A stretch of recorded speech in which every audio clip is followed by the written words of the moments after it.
नमस्कार जी। सत साहेब। क्या नाम है जी आपका? सर मेरा नाम तारा जोशी है।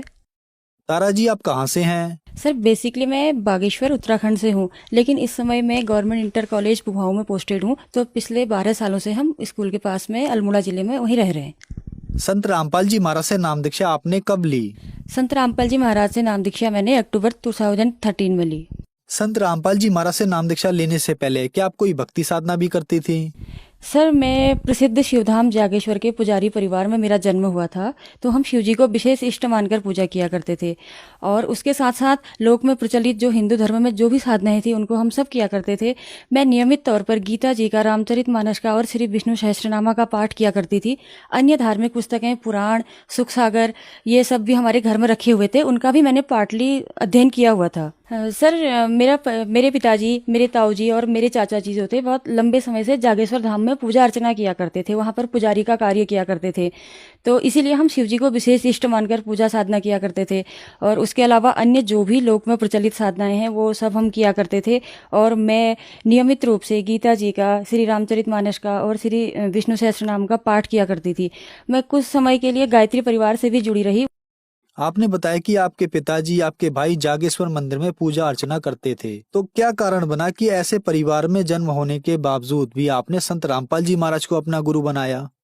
हाँ सर, बहुत लंबे समय तक हम शिव जी को ही इष्ट माना करते थे, उन्हें सबसे सर्वशक्तिमान देवता माना करते थे। हमने कभी सोचा भी नहीं था कि हम कोई गुरु बनाएंगे, क्योंकि मतलब एक ब्राह्मण कुल में जन्म लेने के कारण एक ब्राह्मण लोग ये कहते हैं कि हम जन्म से ही गुरु पद पर हैं, हम तो अन्य को शिक्षा देते हैं, हमें कोई और गुरु बनाने की आवश्यकता ही नहीं है। तो हमने कभी भी नहीं सोचा था कि हम किसी को भी मतलब शिव धाम की पूजा के अलावा हम किसी को गुरु बनाएंगे।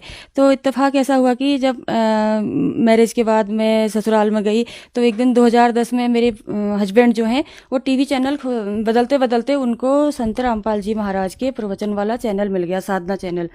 तो उसमें वो तो सुनते ही फर्स्ट डे अट्रैक्ट हो गए और संत रामपाल जी महाराज जो भी ज्ञान दे रहे थे उसको सुनने लगे।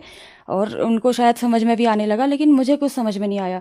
जब 1 महीने या उससे थोड़ा समय ज़्यादा देखने के बाद मेरे हस्बैंड को समझ में आया, तो उन्होंने एक दिन मुझसे कहा कि हम इतने सारे सत्संग प्रवचन आज तक देखते थे, हमने इस चैनल को तो देखा ही नहीं, अध्यात्म का सबसे इंपॉर्टेंट ज्ञान तो इसमें बता रहे हैं संत रामपाल जी महाराज। तो मैंने कहा ऐसा क्या इंपॉर्टेंट ज्ञान बता रहे हैं? फिर उन्होंने मुझे स्टेप बाय स्टेप बताया कि आज तक हम ब्रह्मा विष्णु महेश की पूजा करते थे, देवी जी को जानते थे, ब्रह्म तक हम जानते थे, लेकिन अब शास्त्रों से प्रमाणित करके ये संत रामपाल जी महाराज ये बता रहे हैं कि इससे ऊपर अक्षर पुरुष हैं और उसके बाद परम अक्षर पुरुष पूर्ण ब्रह्म है, और पूर्ण ब्रह्म की साधना से ही पूर्ण मोक्ष मिलेगा। यदि हम निचले देवी देवता जिनकी भी, जैसे त्रिदेवों श्री ब्रह्मा जी, श्री विष्णु जी और महेश जी की पूजा साधना करेंगे, तो कुछ समय के लिए हमें इनके लोकों में स्थान मिल जाएगा, लेकिन बाद में क्या होगा कि वो समय पूरा होने पर जितनी हमने भक्ति की होगी हमें फिर से मृत्यु लोक में आना पड़ेगा।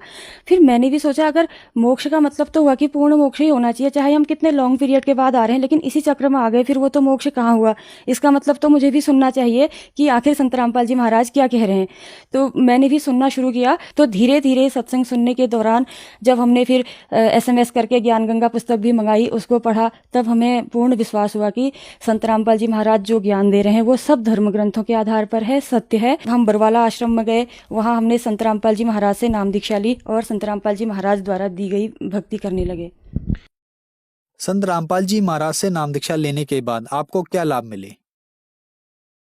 बिल्कुल सर, जो संत रामपाल जी महाराज से नाम दीक्षा लेने के बाद हमें लाभ मिले, इतने लाभों की हमने कल्पना भी नहीं करी थी, क्योंकि शुरुआत से ही हम भक्ति से जुड़े हुए थे और कोई ऐसा दर नहीं था जहाँ पर हम गए न हो, जहाँ पर हमने शीश न झुकाया हो, जिस भगवान को हमने याद न किया हो। लेकिन हम भूल गए थे कि भगवान की भक्ति से कोई लाभ भी मिलते हैं। लेकिन जहाँ अब हम हार चुके थे, हम ये सोच रहे थे कि चलो ठीक है, सारी भक्ति हमने कर ली, इनको भी करके देख लेते हैं। तो उसके बाद मैंने देखा कि मैं बहुत शारीरिक पीड़ाओं से उस समय गुजर रही थी।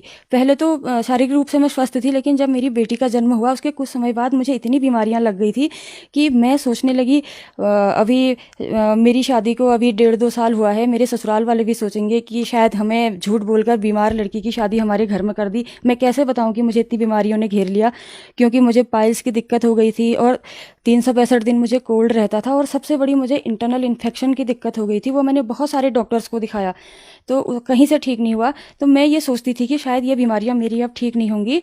तो संत रामपाल जी महाराज से जब मैंने प्रथम दिन नाम दीक्षा ली, संत रामपाल जी महाराज ने मेरे सिर पर आशीर्वाद भरा हाथ रखा, तो मेरी पाइल्स की और कोल्ड की दिक्कत उस दिन समाप्त हुई और तब से आज तक कभी नहीं हुई। लेकिन इंटरनल इन्फेक्शन मेरा कुछ समय तक बना रहा और उसके बाद जब मुझे सतनाम प्राप्त हो चुका था, फिर मैंने परमात्मा से संत रामपाल जी महाराज जी से प्रार्थना की कि मैं इंटरनल इन्फेक्शन से बहुत परेशान हूँ और ये किसी भी दवाई से ठीक नहीं हो रहा। तो संत रामपाल जी महाराज ने कहा बेटा ठीक हो जाएगा। फिर मुझे विश्वास हो गया था कि जब मेरी 2 बीमारियां ठीक कर रखी हैं तो ये भी जरूर संत रामपाल जी महाराज ही ठीक करेंगे। लेकिन सर 2 वर्ष लगे और 2 वर्ष में वो जाके ठीक हुई और उसके बाद से आज तक मुझे किसी बीमारी से कोई पीड़ा नहीं है। सर दूसरा लाभ ये था कि मेरी मदर जो है कैंसर 3rd स्टेज में पहुंच चुकी थी। शुरुआत में तो हमें पता नहीं चला, जब हमें पता चला तब डॉक्टर ने ये कहा कि ये तो मतलब ऑपरेशन की स्टेज से भी बाहर चली गई हैं, अगर हम इनका ऑपरेशन करेंगे तो ये कैंसर और फैल जाएगा, शायद ये फिर रुके नहीं। तो इसीलिए उनकी कीमोथेरेपी और रेडियोथेरेपी हुई थी बत्रा हॉस्पिटल दिल्ली में। और उस समय डॉक्टर ने हमसे कहा था कि यदि हमारा ट्रीटमेंट सक्सेस हुआ तो इनकी 2-2.5 साल एज एक्सटेंड हो सकती है, लेकिन हम इस बात की गारंटी नहीं दे सकते कि ऐसा होगा भी या नहीं। सर उस समय तो हम 2-2.5 साल को भी बहुत लंबा समझ रहे थे, हम इतने में भी खुश थे कि हमारी माँ और 2-2.5 साल जी जाएगी। लेकिन जब उन्होंने अपना ट्रीटमेंट पूरा किया, मम्मी घर आई तो मम्मी को बहुत दर्द होता था, वो बिल्कुल असहनीय दर्द, और मम्मी को देख के हम दुखी होते थे पर हम कर कुछ नहीं पाते थे। तो उसके बाद मेरे पिताजी जो थे वो जो यहाँ पर लोकल लेवल पर जैसे भूत पूजा की जाती है उसमें बलि दी जाती है या इस तरह की पूजाओं पर बिल्कुल यकीन नहीं करते थे। सब लोगों ने हमसे कहा कि तुम यहाँ अपने जो आपके कुल के इष्ट, वो भूत को इष्ट कहते हैं, तो उनकी पूजा आप नहीं करते हो, इसलिए शायद आपको ऐसा हो रहा। तो हमने पापा से बहुत रिक्वेस्ट की, पापा सब लोग कहते हैं कि हम भूत पूजा नहीं करते तो शायद इसीलिए मम्मी बीमार है, एक बार आप मान जाइए। अब मम्मी का अंत समय देखकर पापा ने भी हमको परमिशन दे दी कि बेटा अगर तुम्हारी माँ ठीक हो जाती है तो तुम जो करोगे मैं उसमें तुम्हारे साथ हूँ। तो सर उसके बाद हमने बहुत बड़ा मंदिर बनाया, लोकल देवता गंगनाथ जी कहते हैं, बहुत पैसे भी खर्च हुए और वहाँ पर हमने 2 बकरों की बलि भी दी कि हम कुछ भी चीज़ ऐसी छोड़ना नहीं चाहते थे कि जिससे हमें बाद में पछताना पड़े कि हम नहीं कर पाए। तो कुछ नहीं हुआ। मम्मी इतना दर्द से तड़फती थी कि मतलब हम बहुत दुखी तो होते थे लेकिन हमारे पास कोई रास्ता नहीं था। लेकिन जब संत रामपाल से नाम दीक्षा लेने मैं गई थी उस समय मम्मी नहीं आई हुई थी। मेरी मम्मी का मामला शायद ऐसा इकलौता हो जो कि संत रामपाल जी महाराज द्वारा दिए गए अमृत जल से पहले ठीक हुई, तब वो नाम दीक्षा लेने जा सकी, क्योंकि यदि उनकी तबीयत ठीक नहीं होती तो वो बिल्कुल भी यात्रा करने में सक्षम नहीं थी। तो मैंने संत रामपाल जी महाराज से प्रार्थना की। विश्वास तो नहीं था उस समय मुझे, क्योंकि हमने कोई लाभ होते देखे नहीं थे, लेकिन मैंने कहा कि संत रामपाल जी महाराज से मेरी मम्मी का स्वास्थ्य बहुत खराब है, या तो आप उसे ठीक कर दीजिए ताकि हम आपकी शरण में ला सकें, या फिर उसके शरीर को मुक्त कर दीजिए ताकि मतलब हम उसको रोज दर्द से तड़पता ना देखें। तो संत रामपाल जी महाराज ने कहा कि बेटा क्या हुआ है मम्मी को? मैंने कहा गुरुजी कैंसर की पेशेंट हैं। तो संत रामपाल जी महाराज ने मुझे सर एक अमृत जल की शीशी दी थी और कहा कि ये अपनी मम्मी को दे देना, वो ठीक हो जाएंगी। जब हम घर लाए तो पहले दिन अमृत जल दिया तो मम्मी को आराम हुआ थोड़ा सा। फिर मैं रोज पूछती मम्मी कुछ आराम है क्या? मम्मी कहती थी हाँ मैंने आज भी दवा नहीं खाई, फिर अगले दिन भी नहीं खाई। तो हमने सोचा ये कैसा चमत्कार हो गया कि कहीं से मम्मी ठीक नहीं हुई लेकिन यहाँ पर से कैसे ठीक हो सकती है। फिर जब 1 महीना बीत गया था, संत रामपाल जी महाराज ने ही मेरे मन में प्रेरणा की। मुझे ऐसा महसूस हुआ कि अगर संत रामपाल जी महाराज ठीक कर सकते हैं और मैंने वचन दिया था कि मैं यहाँ लेके आऊंगी, शायद समय पर नहीं ले जाऊं तो फिर पुरानी स्थिति में आ जाए। मैंने मम्मी से पूछा क्या आप बरवाला आश्रम तक आ सकती हो? जो मम्मी पहले 5 किलोमीटर जाने के लिए भी सोचती थी, मना करती थी कि बेटा मैं नहीं जा पाऊंगी, मुझे बहुत कष्ट है। उसने कहा हाँ, क्योंकि उसको रिलीफ मिल चुका था। उसके बाद तो मम्मी बरवाला आश्रम गई, संत रामपाल जी महाराज से नाम दीक्षा ली। आज संत रामपाल जी महाराज की दया से उन्हें सारनाम मिल चुका है और वो बिल्कुल स्वस्थ हैं। जब मेरी मम्मी कैंसर का ट्रीटमेंट करने गई थी तो डॉक्टर ने कहा था कि हम इनकी सर्जरी करेंगे, वो सक्सेस होगी तो ये 2-2.5 साल और जी सकती हैं। और परंतु संत रामपाल जी महाराज से हमने नाम दीक्षा ली तो उसके बाद अब मम्मी को न तो कोई दवाई खानी पड़ती है, न किसी प्रकार की सर्जरी की जरूरत है। इन बातों को आज 10 वर्ष पूरे हो गए हैं और अभी इस समय भी मम्मी को कोई दिक्कत नहीं है। सर हम दोनों हस्बैंड वाइफ गवर्नमेंट एम्प्लॉय हैं, तो सब लोग ये मानते हैं कि गवर्नमेंट जॉब वाले ठीक ठाक अर्निंग कर लेते हैं, वो बात सही भी है। लेकिन मेरे हस्बैंड के जो शौक थे तो उनको महंगी शराब पीने का और मीट मांस खाने का बहुत शौक था। मैं तो मांस का सेवन नहीं किया करती थी। तो मेरे हस्बैंड ने अपने घर में मतलब तरह तरह की जो है शराब रखी हुई थी, उसको वो अपना स्टेटस सिंबल मानते थे। तो हम कुछ भी बचत नहीं कर पाते थे, हमारे पास कोई भी सेविंग नहीं थी। और उसके अलावा कभी कभी शौकिया वो दिवाली में जुआ भी खेला करते थे। मुझे ऐसा लगता था कि शायद इनकी अब ये आदतें कभी नहीं छूटेंगी। और मैं कहा भी करती थी तो मुझसे कह देते थे कि जो इन चीज़ों को नहीं करता उसे तो आज के ज़माने में पिछड़ा माना जाता है, ये तो आधुनिक लोगों की पहचान है। तो मैं तो हार चुकी थी, फिर मैं ज़्यादा कुछ कहा भी नहीं करती थी। और संत रामपाल जी महाराज की शरण में जाने से पहले ही, मतलब सत्संग सुनने से ही मेरे हस्बैंड ने मीट खाना तो बंद कर दिया था। सत्संग प्रवचनों से इतना प्रभावित हुए। और जिस दिन मेरे हस्बैंड संत रामपाल जी महाराज से नाम दीक्षा लेने गए, उसके पहली शाम को भी उन्होंने अपने दोस्तों के साथ पार्टी की थी और उनसे कहा था कि मैं आज आपसे विदा ले रहा हूँ, आज के बाद मैं आपके साथ ये पार्टी नहीं कर पाऊंगा। उस दिन से मेरे हस्बैंड ने शराब नहीं छुई। तो उसके बाद से ये 2013 से आज 8 साल का समय पूरा होने को तो है। हमने कई जगह ज़मीनें जोड़ी, मकान बनाया, अच्छी तरह से अच्छी सेविंग रहती है। जबकि वही नौकरी हम पहले भी कर रहे थे, उसी नौकरी को आज भी कर रहे हैं। संत रामपाल जी महाराज जी की कृपा से हमारे पैसे में बरकत है।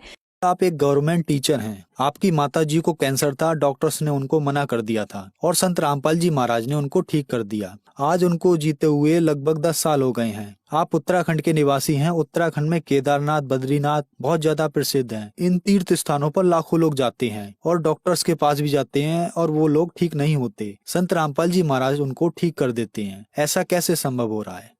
सर, ऐसा इसलिए संभव हो रहा है, आपने ठीक कहा कि उत्तराखंड जो है देवभूमि मानी जाती है। यहाँ बद्रीनाथ केदारनाथ ही नहीं, यहाँ तो मतलब हर किलोमीटर पर आपको कोई न कोई धाम, देवल धाम पूजने को मिल जाएगा, जहाँ यहाँ लोकल के ही नहीं पूरे देश के और विदेशों से भी लोग यहाँ जो है पूजा साधना करने आते हैं। तो परंतु ये सब चीज़ हम भी कर रहे थे। हम उत्तराखंड में पैदा हुए थे, तो यहाँ का कोई मंदिर, कोई धाम हमने सर मतलब नहीं छोड़ा, क्योंकि हम बहुत सारी चीज़ों से परेशान थे। लेकिन उन सब से हमको कोई लाभ नहीं हो रहा था। और संत रामपाल जी महाराज की शरण में जाने से ये इसलिए संभव हुआ कि संत रामपाल जी महाराज जो है शास्त्र सम्मत साधना बताते हैं। क्योंकि जैसे गीता अध्याय 16 श्लोक 23 में लिखा हुआ है कि शास्त्र विधि को त्याग कर जो मनमाना आचरण करता है उसको न तो सुख होता है, न सिद्धि होती है, ना उसकी कोई परम गति होती है।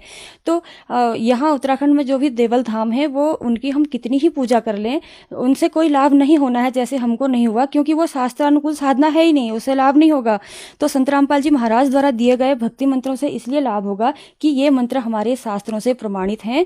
और यदि शास्त्र विरुद्ध साधना हम मनमाने ढंग से कितनी भी करती रहें, तो वो साधना की सही विधि नहीं है। अगर कोई भी काम सही विधि से नहीं किया जाता तो उसमें सफलता नहीं मिलती, तो अध्यात्म मार्ग में कैसे मिलेगी? तो आज के दिन में मतलब पूरे विश्व में संत रामपाल जी महाराज के अलावा किसी के पास सत्य भक्ति के मंत्र नहीं है। वो अपनी अपनी कथाएं कहते हैं, गीता को दबा करके जरूर रखते हैं, श्रीमद् देवी भागवत को दबाकर जरूर रखते हैं हाथ के नीचे जो प्रवचन करते हैं, और कथा वो अपनी कहते हैं, बोल देते हैं कि इसमें लिखा हुआ है। जिस दिन उनके अनुयायी श्रद्धालु लोग खुद किताब खोलकर देखने लग जाएंगे, वो प्रश्न उन्हीं से करेंगे कि जो आप कहा करते थे ये गीता में लिखा है, ये श्रीमद् देवी भागवत में लिखा है जिससे हम प्रवचन कर रहे हैं, तो वो कहाँ पर है? तो अभी शिक्षित समाज है, थोड़े समय बाद जागेगा और सब लोगों को संत रामपाल जी महाराज का ज्ञान स्वीकार करना ही पड़ेगा और लाभ भी तभी मिलेंगे। सर, ये कंप्लीट और फाइनल मोक्ष मार्ग है। इसके अलावा और हर कसौटी पर खरा उतरेगा, कोई भी किसी भी तरीके से जांच सकता है इसको। बहुत सारे दर्शक आज आपको टीवी पर देख रहे हैं। बहुत सारे लोग ऐसे हैं जिनको बहुत सारी बीमारियां हैं या कैंसर है, उनके लिए आप क्या कहना चाहेंगी? सर, मैं जो भी लोग या तो सांसारिक दुखों से पीड़ित हैं या सत आध्यात्मिक मार्ग को खोज रहे हैं, मैं उन सबसे यही कहना चाहूँगी कि यदि आपको इन दोनों चीज़ों को प्राप्त करना है तो अंततः आपको संत रामपाल जी महाराज का सत्संग सुनना पड़ेगा, उनकी शरण में आना पड़ेगा, उनके ज्ञान को स्वीकार करना पड़ेगा, और यहाँ आकर के निश्चित रूप से आपको लाभ होंगे, जैसे कि हमको हुए हैं। संत रामपाल जी महाराज से नाम दीक्षा कैसे ली जा सकती है? सर, संत रामपाल जी महाराज से नाम दीक्षा या संत रामपाल जी महाराज के विषय में जानकारी प्राप्त करने के लिए आज अनेक टीवी चैनलों पर संत रामपाल जी महाराज के प्रवचन प्रसारित होते हैं। और उनके सत्संग प्रवचनों के दौरान टीवी पर जो नंबर डिस्प्ले होते हैं, उन नंबरों पर भगत समाज संपर्क करके संत रामपाल जी महाराज से नाम दीक्षा लेने के विषय में जानकारी प्राप्त कर सकता है। आप वहाँ संपर्क करके नाम दीक्षा प्राप्त करके संत रामपाल जी महाराज से मिलने वाले लाभ उठा सकते हैं। धन्यवाद जी। अच्छा है।